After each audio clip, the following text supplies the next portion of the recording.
So రీసెంట్గా assembly సమావేశాల్లో బడ్జెట్కి వస్తే గత లెక్కలు గత అప్పులు సరే అంతకుముందు ఆంధ్ర రాష్ట్రం ఏర్పడిన తర్వాత కొత్తగా విడిపోయిన తర్వాత రాష్ట్రం కొత్తగా ఏర్పడిన తర్వాత టీడీపీ వచ్చినప్పటికి కూడా 5 సంవత్సరాలు ఎంత అప్పులు అయినాయి, నెక్స్ట్ వైసీపీ అధికారంలోకి వస్తే 7 సంవత్సరాలు ఎంత అయినాయి, ఇప్పుడు ఉన్నటువంటి బడ్జెట్ ఏందనేది క్లియర్గా చెప్పాల్సి వస్తుందనే బడ్జెట్ని దాటేశారు, ఓట్ ఆన్ అకౌంట్ బడ్జెట్ పెట్టారు అనేటువంటిది వస్తున్న కామెంట్లు. ఈ బడ్జెట్ ఫుల్ ప్లెడ్జ్డ్ బడ్జెట్ పెట్టకపోవడాన్ని చంద్రబాబు నాయుడు గారు అంత సీనియర్ లీడర్ అయి ఉండి 14 సంవత్సరాలు ముఖ్యమంత్రిగా పనిచేసిన ఆల్రెడీ అనుభవం ఉండి కొత్తగా ముఖ్యమంత్రి అయినట్టుగా కొత్తగా అప్పులు ఉన్నటువంటి రాష్ట్రంలోకి ఈయన వచ్చి ఇప్పుడే కొత్తగా ముఖ్యమంత్రి అయ్యారు, ఏం చేయాలి ఇప్పుడే తెలియట్లేదు అన్నట్టుగా అలవిగానే హామీలన్నీ ఇచ్చేశాను, ఇప్పుడు హామీలు నెరవేర్చడానికి కూడా ఖజానా ఖాళీగా ఉందనేటువంటి కామెంట్లు స్వయాన ఆయనే చేయటం ఎట్లా సార్ అసలు ఈ బడ్జెట్ని ఎలా చూడాలి ఆ కామెంట్లతో పోల్చుకుంటే? ఇది రాజకీయాలు బాగా ఫాలో అవుతున్న వాళ్ళు లేదా ఇంట్రెస్ట్ కొద్ది కానీ బాధ్యత కొద్ది కానీ వింటున్న వాళ్ళు, సమాచారాన్ని వింటున్న వాళ్ళు, సేకరిస్తున్న వాళ్ళు, మీలాంటి వాళ్ళతో డిస్కస్ చేస్తున్న వాళ్ళకి చాలా క్లియర్గా తెలుస్తోందండి. సార్ బాధ్యతాతరమైనటువంటి మాటలు కాదు చంద్రబాబు నాయుడు గారు కానీ లోకేష్ గారు వీళ్ళు మాట్లాడుతుంది. సో 14 లక్షల కోట్లు అప్పు చేసేసాడు, ఇవన్నీ కూడా దుష్ప్రచారాలు, దుష్ట ప్రచారాలు.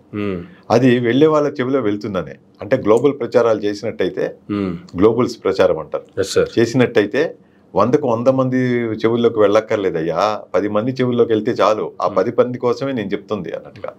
అందుకని చెప్పి అది ఫ్రాక్షన్ ఆఫ్ ఇన్ఫ్లుయెన్స్ చేసినట్టే, కానీ ఎక్కువగా చేసింది అనుకున్న దానికంటే ఎక్కువే. అందరూ నిజమే అనుకున్నారు అప్పులు తీసుకొచ్చి పెట్టేస్తున్నారని. ఒక ఇంటిని నడిపేటువంటి యజమాని చాలా అప్పులు చేసేసాడు, ఆయన కారు కొనేసాడు, అప్పులు చేసేసి లగ్జరీ చేస్తున్నాడు, కాస్ట్లీ స్ప్రేలు వాడతాడు, ఏదైతే అది మార్కెట్లో తీసుకొచ్చేస్తాడు, అన్ని అప్పులే అంటారు. తీరా కాగితం మీద పెట్టి లెక్కలు రాసేటప్పుడు తెలుస్తుంది అయ్యో ఏమి కాదే ఇంత ఇదే అని. అట్లాగా జగన్మోహన్ రెడ్డి గారికి 2,70,000 కోట్లు ఇచ్చేసాడు ఆ డిటిపిలోనే డైరెక్ట్ గా. అది ఏమంటారు, డైరెక్ట్ బెనిఫిషరీ, డిబిటీలో ఇచ్చేసారా 2,70,000 కోట్లు ఏకంగా. ఇవి కాకుండా మిగతావి ఇవన్నీ ఇంత ఇచ్చేసాడంటే అప్పులు తీసుకొచ్చేసాడు, చేసేసాడు. కనీసం దానికి స్ట్రైట్ లెక్క ఉంది. అసలు దానికి శ్వేతపత్రాలు కూడా అనవసరమే, కాలక్షేపం తప్పించి ఏం లేదు. స్ట్రైట్ లెక్క ఉన్నప్పుడు ఏముందండి, ఇంత షార్ట్ కట్ లెక్క ఇది. డిబిటీలోనే ఇంత వచ్చింది, మిగతావి ఇంత వచ్చాయి. ఇంకేదంటే మిస్లీనియస్ లో కొన్ని లక్షలు కొన్ని కోట్లు ఉంటాయి రఫ్ గా. సింపుల్. దీనికి ఏం తినేసాడు ఏం చేశాడు అని కాదు, ఎక్కడికి పోలా రూపాయి. క్లియర్ కట్ గా ఉంది, తేలిగ్గా ఉంది. జగన్మోహన్ రెడ్డి హ్యాపీగా ఉన్నాడు ఆయన, ఎవరికైనా సరే వాళ్ళ ప్రభుత్వంలో. ఎందుకంటే డైరెక్ట్ గా పనిచేశారు తప్పించి ఎక్కడ వెళ్ళిపోలా, పెరిఫరల్స్ లోకి వెళ్ళిపోలా, అన్అకౌంటెడ్ గా ఏమీ లేదు. కానీ ఏంటంటే మరి ప్రచారం చేసి ఎదురుదాడి చేయాలి కదా, అది కాన్షియస్ గా తెలుసు ఇది కరెక్ట్ కాదని. వాళ్ళు గెలవడం కోసం వాళ్ళ ప్రచారం చేశారు అంతే. అది 14 లక్షల కోట్లు అన్నారు. చూడండి ఎలక్షన్ల ముందు కూడా నిర్మలా సీతారాం మేడము, ఆమె ఫైనాన్స్ మినిస్టరు, ఆమె చెప్పింది కదా పార్లమెంట్ లో. రఘురామకృష్ణరాజు గారే అడిగారు. అడిగినప్పుడు జగన్ చేసిన అప్పులు తక్కువే ఉన్నాయి చంద్రబాబు కంటే అని కూడా క్లియర్ గా చెప్పారు పార్లమెంట్ లో ఎలక్షన్ల ముందే. అయినా కూడా విడవల. ఆమె చెప్పే ఎఫెక్టివ్నెస్ కంటే కూడా ఈ వీళ్ళు చెప్పే ఎఫెక్టివ్నెస్ ఎక్కువ పబ్లిక్ వెళ్తుందండి. ఎందుకంటే వీళ్ళు గ్రేట్ లీడర్స్. అంతే కదా, చంద్రబాబు నాయుడు గారు చెప్తే అది ప్రయాణం చేసుకుంటూ వెళ్ళిపోతుంది. లోకేష్ బాబు గారు చెప్తే వాళ్ళ అభిమానులందరికీ వెళ్ళిపోతుంది. చంద్రబాబు నాయుడు గారిలో ఉండే అభిమానమే లోకేష్ మీద ఉంటుంది. అర్థమవుతుందా? లోకేష్ గారి మీద సొంతంగా ఉండదు. చంద్రబాబు నాయుడు గారిని అభిమానించే వాళ్ళే మా లీడర్ బిడ్డ అనే ప్రేమతో ఉంటారు. కనుక ఇద్దరు చెప్తే వెళ్తుంది. ఇంకా పవన్ కళ్యాణ్ గారు చెప్తే పంచ్ ఎక్కువగా ఉంటుంది. సింహం గడ్డం గీసుకొని రింగ్ గీసుకుంటా అన్నట్టుగా వెళ్తుంది. కనుక ఏంటంటే వాళ్ళు చెప్పింది వేరు. అదే నిర్మలా సీతారామన్ గారు అంటే ఆమె ఒక ఇల్లాలు, ఒక ఇది చిన్నగా నమ్రతగా ఉంటుంది. ఆమె పెద్ద స్పీకర్ కాదు. ఆమె నమ్రతగానే అప్పులు తక్కువే అది చెప్పింది అనుకోండి, అది వెళ్ళదు. పార్లమెంట్ ఎంతమంది ప్రొసీడింగ్ చూస్తారండి? పార్లమెంట్లో అసెంబ్లీలో మాట్లాడే కంటే ఎవరైతే టీవీ ఛానల్స్ వీళ్ళు ఎఫెక్టివ్ గా మాట్లాడతారో అది వెళ్ళిపోతుంది. అట్లా గ్లోబల్ ప్రచారం జరిగింది. ఇంత చేస్తే 9,70,000 కోట్లు అంత 67,000 కోట్లు ఎంత ఉంది, ఇద్దరిది కలిపి అంతా కలిపి. జగన్ చేసింది చాలా తక్కువ రేషనల్ గా, దట్టు క్లియర్ గా ఉంది. అసలు నిజంగా శ్వేతపత్రం జగన్ ఇవ్వాలి. ఎంత వచ్చింది ఎంత ఖర్చు పెట్టారు అనేది నోటి లెక్కగా ఉంది. ఇంకా 5 ఏళ్లది ఈజీగా ఉంది.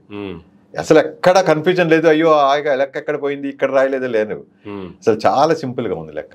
అట్లా ఉంది మాట. అందుకని ఈ ప్రచారాన్ని ఇప్పుడు అందరూ కూడా అది అబద్ధం అని ఇదిలోకి వచ్చారు కదా. ఇప్పుడు చూడండి, నేను ఎలక్షన్ల ముందు కూడా నా వీడియో మీరు చూసారు లేదు, మీ దగ్గర చేసింది ఇంకొకసారి చూడండి కావాలంటే.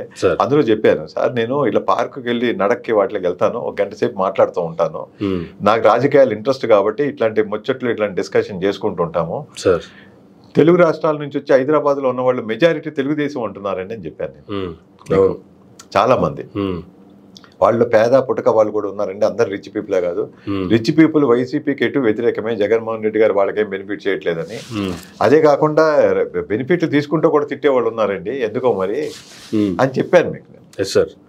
అట్లాగా ఇప్పుడేమనుకుంటున్నారో తెలుసా, 2 నెలల్లోనే ఇట్లా అయిపోయింది ఏంటి, కాదు అనవసరంగా మనం తప్పు వేసాని అనుకుంటున్నారు. నిజంగా నమ్మకండి. ఈ రోజు కూడా మాటలు అవే.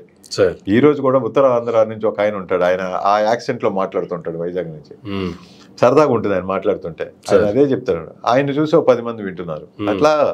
అట్లా మౌత్ టు మౌత్ వెళ్తుండండి కమ్యూనికేషన్. వీళ్ళు కనుక ఈ 5 ఏళ్లలో ప్రజాపాలన పక్కన పెట్టేసి జగన్మోహన్ రెడ్డి గారు లేకుండా చేయాలి, పార్టీని లేకుండా చేయాలి, జగన్మోహన్ రెడ్డి గారి మీద పత్రికల సాయంతో, టీవీల సాయంతో రోజుకి పుట్టెడు ఇన్ఫర్మేషన్ ఇవ్వాలి, రాంగ్ ఇన్ఫర్మేషన్, గ్లోబల్స్ ప్రచారం చేయాలి, ఆయన నామరూపాలు లేకుండా చేయాలి అనేది టార్గెట్ అనుకోండి. మనకు తెలియదు కానీ ఇప్పుడు చూస్తుంటే అట్లా ఉంది. అది తప్పు, వీళ్ళ ప్రగతి కాదు.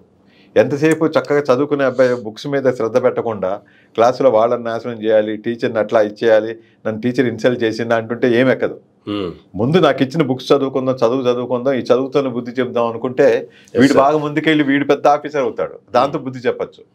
అర్థమవుతుంది, అబ్బా నువ్వు ఇంత హోదాకి వెళ్ళావు, మేము హోటల్లో సప్లయర్స్ అయ్యాం, లేకపోతే వంట వాళ్ళం, మేము ఇది చిన్న చేతిగా చెప్తారు. అట్లాగా వీళ్ళు ఈ కూటమిలో ఉన్నటువంటి బాధ్యత అయినటువంటి ఈ లీడర్స్ అందరూ కూడా, వీళ్ళు ముగ్గురే కాకుండా ఇంకా అందరూ కూడా, ఇంక్లూడింగ్ స్పీకర్ గారితో సహా పాజిటివ్గా ఆలోచించాలి. వాళ్ళు ప్రజలకి 5 ఏళ్లలో ఎంత బెస్ట్గా చేయగలరో, ఎంత పోటీపడి చేయగలరో, మళ్ళీ తిరుగు లేనట్టుగా ఉంటుందో, అది లాంగివిటీ ఇస్తుందో, మళ్ళీ వాళ్ళు తిరిగి అధికారంలోకి వస్తారో 2029 అట్లా పెట్టుకుని చేయాలి. అది నా కోరిక.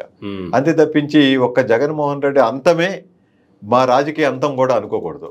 జగన్మోహన్ రెడ్డి గారు అంతం చేసేసి అంటే వాళ్ళని చంపేసి తను కాల్చుకుని చచ్చిపోతారు అన్నట్టుగా ఉంటుంది. అది కరెక్ట్ కాదు.